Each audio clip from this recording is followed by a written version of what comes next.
তো আমাৰ এই প্ৰথমতে আহিলোঁ মাংস, এয়া আছে আলু পিছত এটা মেইন আজিৰ স্পেচিয়েল বস্তুটো হ'ল জলকীয়া। এইটো আচলতে জলকীয়া আপোনালোকেও খাব লাগে। তো এনেকৈ নহয়, তো অলপ কমকৈ হ'লেও খাব, কাৰণ কৰোণাৰ টাইমটো, তো যিমান জ্বলা খাব পাৰি এইটো সিমানেই ভাল। আৰু এয়া হ'ল পিঁয়াজ, আৰু এয়া আছে আদা নহৰু।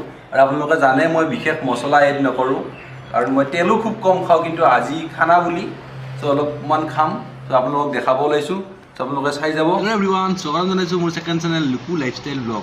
ৰ'ব, এইমাত্ৰ আপোনালোকে দেখা পালে, এয়া হ'ল আজি খানাৰ আয়োজন। আজি খানা খাম বুলি ভাবিছোঁ, বেলেগ ধৰণৰ খানা খাম। খানাটো আপোনালোকেও খায়, কিন্তু আজি আমাৰ খানাটো অলপ বেলেগ ধৰণৰ। আজি খানা হ'ব জলকীয়াৰ খানা, অনলি ফৰ জলকীয়া। এইটো মোৰ লগৰ ভাইটি কেইজনমান আহিল, ভাইটিয়ে ক'লে বোলে মাংস খানা খাওঁ, আৰু সিহঁতেও জ্বলা খায়। তো ভাবিলোঁ কি আজি এটা মানে কি আৰু কৰোণাৰ টাইম, তাতে লকডাউন কৰিবলগীয়া, আপোনাৰ অলপ চেলেঞ্জ মুড, মানে ইয়াৰ জেদ চোৱাৰ নিচিনা, কোনে কিমান খাব পাৰে।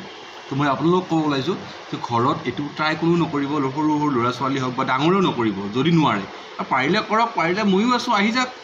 ইয়াত মইতো চব দি দিম, মোৰ ইয়াত পানী আছে, নিমখ আছে, চব দি দিম। আপুনি মাংস আৰু জলকীয়া আনিলে হ'ল। ভাই যি নহওক, ভিডিঅ'টো তামাম হ'ব গৈ আছে। ভিডিঅ'টো শেষলৈকে চাব, কেনেকৈ বনাওঁ, খাব পাৰোঁ নে নোৱাৰোঁ, কি কৰোঁ, গোটেই সম্পূৰ্ণ দেখাই দিম। তো এনজয় কৰিব। ভিডিঅ'টো যদি চেনেলটো নতুনকৈ আহিছে, ছাবস্ক্ৰাইব কৰিব, ভাল লাগিলে লাইক কৰক, শ্বেয়াৰ কৰক, আৰু ধামাকা হৈ যাব। ধামাকা আৰু হ'ব নোৱাৰোঁ, কি হ'ব, এতিয়া টাইম নাই। তো এতিয়া যাওঁ, বনাওঁ গৈ। আজি অলপ একচুৱেলি মাংসটো অলপমান ঘৰুৱা ষ্টাইল মানে কি কয়, গাঁৱলীয়া ভিলেজ ষ্টাইল।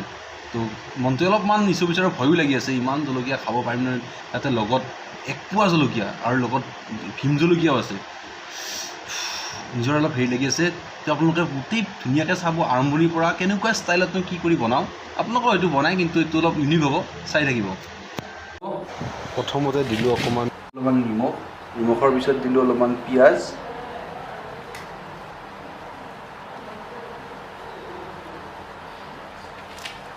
তাৰপিছত দিম আমি অলপমান আদা নহৰু পেষ্ট কৰি থৈ দিছোঁ। বাছ, ৰেড চিলি,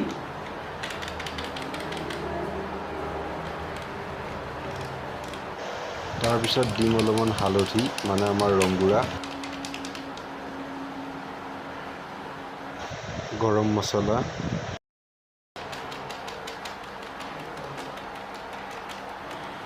জিৰা,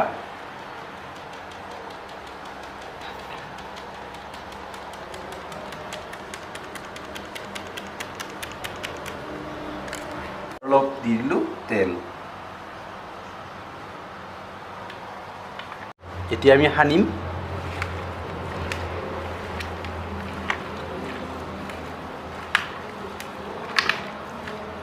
ৰুমত খোৱা কথাটো, তো আমাৰ কাঁহীখন অলপ সৰু হৈছে।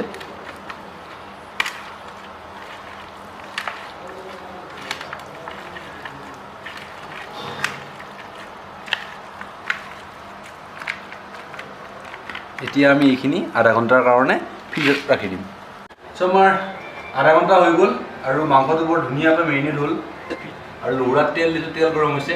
এতিয়া আমি মাংসটো প্ৰথমতে লৌৰাত দি দিম।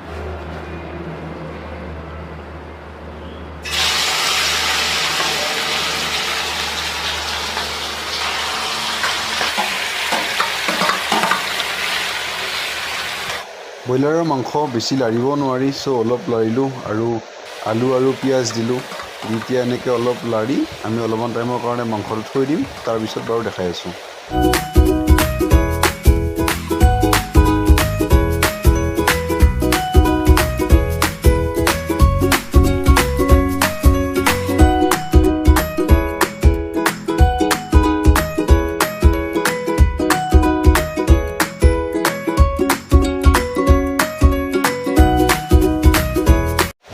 10 মিনিট হৈ গ'ল। তো মাংসটো এতিয়া কালাৰটো চাওক কিমান ধুনীয়া হৈছে, আলুও সিজিছে আৰু মাংসও ধুনীয়াকৈ হৈছে।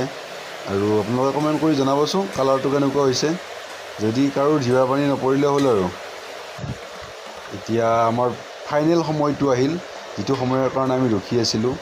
একচুৱেলি জলকীয়া, সঁচাকৈ কৈছোঁ মই আপোনালোকক আকৌ এবাৰ কৈছোঁ, এইবোৰ ঘৰত ট্ৰাই নকৰিব, কাৰণ সৰু ল'ৰা ছোৱালীটো কেতিয়াও নকৰিব। কাৰণ আমি এইটো এটা চেলেঞ্জ বা এটা মানে বেলেগ এটা জেদত খোৱাৰ নিচিনা হ'ল। এই ইমান জ্বলা, সঁচাকৈ কৈছোঁ, যি লাষ্টত আমাৰ এই বকুল জ্বলা দুটা আমি আকৌ পিচি দিম। তাৰমানে বকল জ্বলাটো ডাইৰেক্ট তেনেকৈ দিলে চাৰটো ইমান নাহে, তো বকল জ্বলাটো পিচি দিব লাগিব। আপোনালোকে আকৌ নাভাবিব দেই জলকীয়াকেইটা আমি ডাইৰেক্ট গোটাই গোটাই দিয়া বুলি। একচুৱেলি জলকীয়াকেইটা চব জলকীয়া ফালি ফালি দিছোঁ। ডাইৰেক্ট আকৌ দুফাল কৰি দিলেও বেয়া হৈ যায়তো, সেইকাৰণে আধা ফালি দিছোঁ যাতে গুটিবোৰ ওলাই যায়, আৰু তেতিয়াহে অৰিজিনেল ছালটো আহিব। আৰু হৈ গ'ল মাংস নুমাওঁ, আৰু নুমোৱাৰ আগত অলপমান নেমু চিপি দিওঁ, তেতিয়াহ'লে ইয়াৰ ফ্লেভাৰটো ঠাণ্ডা হোৱালৈকে বৰ ধুনীয়াকৈ আহিব। তেতিয়া নুমাওঁ, আৰু ভাতৰ কুকাৰো বহাই দিছোঁ, চিটি মৰাৰ লগে লগে নুমাই ভাত খাব লাগে আৰু ৰেডি হৈ গ'ল। তো চাব আপোনালোকে, কাৰণ ইহঁতৰ ৰিয়েকশ্যন কেনেকুৱা আহে। সিহঁতৰ ৰিয়েকশ্যনটো পিছত বাৰু আগতে নিজৰ ৰিয়েকশ্যন মানে টেষ্ট কৰি চাই লওঁ। ইমান টাইম ধৰি বনালোঁ, নিমখ হ'ল নে নাই, জলকীয়া হ'ল নে নাই চাই লওঁ। বাপ কি জ্বলাও, কচমছে বহুত ধুনীয়া।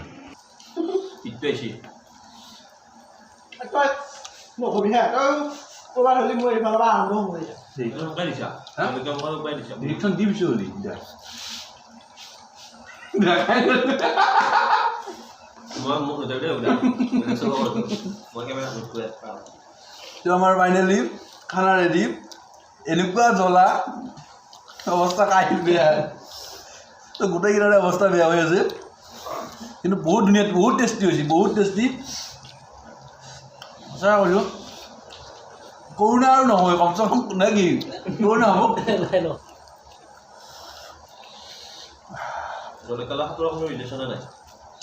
ফুল ৰিয়েকশ্যন আহি গৈছে আমাৰ। হাতখন য'ত লাগি দুটা ধৰি আছে, দুটা উঠি গ'ল ফেনৰ তলত। এয়া সিহঁতৰ অৱস্থা একদম বেয়া। তেতিয়া লোৱা ভাতকেইটা কমপ্লিট কৰিব লাগিব, কাৰণ চিট চোৱা কথাটো। বেছিকৈ ধৰিব, বেছিকৈ ধৰিব, যি টি বস্তু নাখাবি দেই। চেনি বিকি, অ' বিকি একো নাখাবি কিন্তু। বেছিকৈ ধৰিব, বেছিকৈ ধৰিব চাই।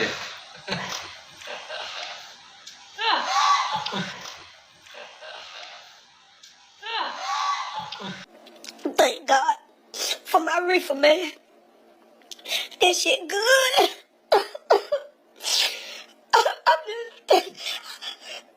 Every time. টেষ্টি আছে না?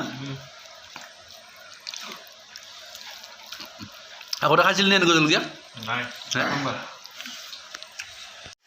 তোৰ কি ধৰিয়ে আছে নেকি তোৰ মুখৰ ভিতৰত?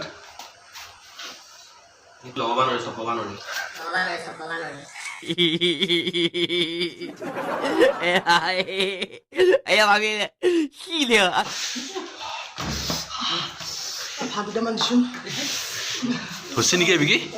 হে? বেয়া তাৰ